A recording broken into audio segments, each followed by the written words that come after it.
Thank you, Mr. President. First, say that this statement supports as well the Q1 statement made on behalf of G77 and also the statement made by Guatemala on behalf of ILAC. We are here to evaluate, based on the global stock take, what is our trajectory to achieve the goals of the Paris Agreement. There is science-based evidence enough to say that our trajectories are not going right now to stabilize the climate to 1.5 Celsius. 1.5 Celsius is not a goal. It is an environmental limit and is already a disaster. It will change the conditions in which we live forever.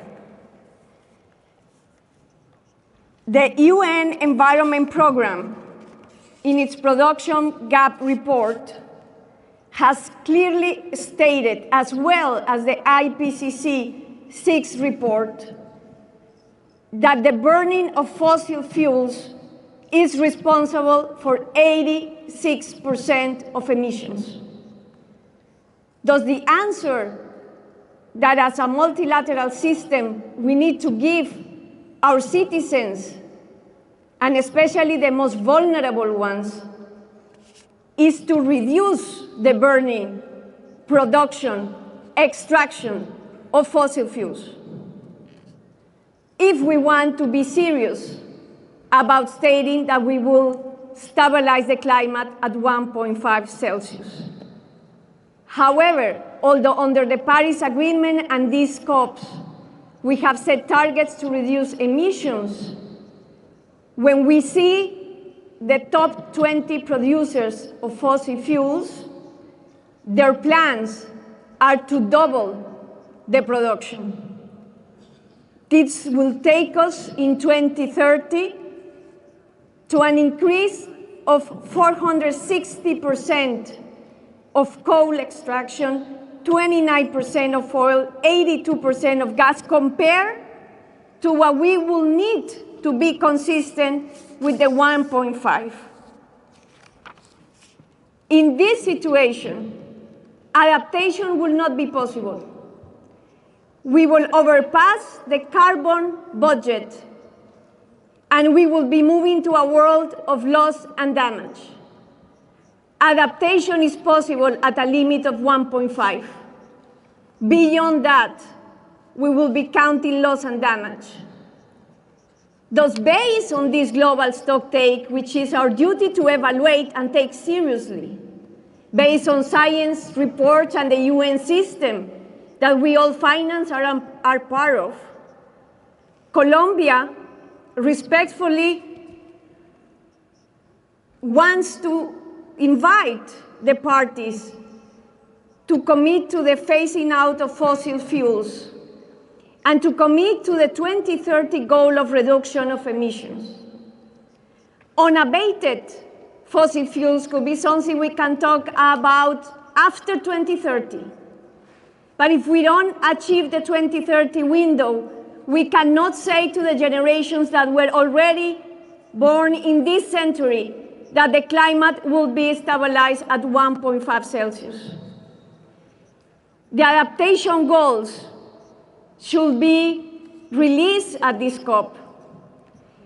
We want to invite that we agree on universal right to early warning systems for all the global population.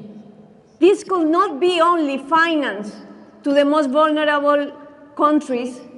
This is now, with the situation that we have, a right for all. Unworryingly, countries like Colombia, which is the 5th largest exporter of coal, which our economy depends on the export of oil and coal, and who want to make this economic transition, because this is not about only an energy matrix transition. It's an economic transition that will require clear economic rules. are finding ourselves to be punished by the financial system and the economic system, rather than having incentives to move forward with this political will. Our access to capital is becoming more expensive. Our decision to stop exploration has created nervousness in the market. We are threatened to downgrade our qualification in the global credit system, and we are strangled with debt. We want in the finance track to see again the call from the scope to align the financial and economic system and the market to the reality of the climate crisis. Ambition cannot be punished.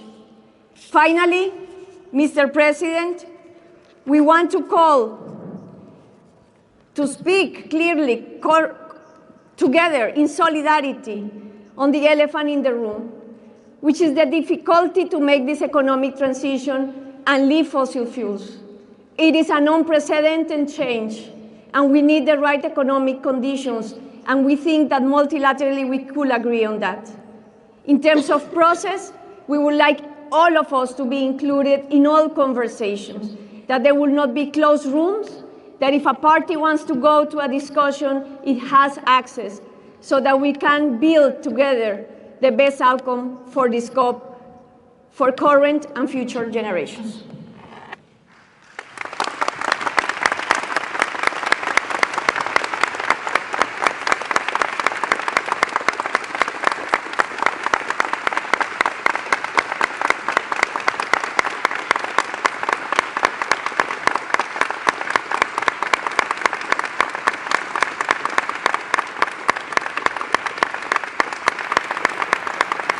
Thank you.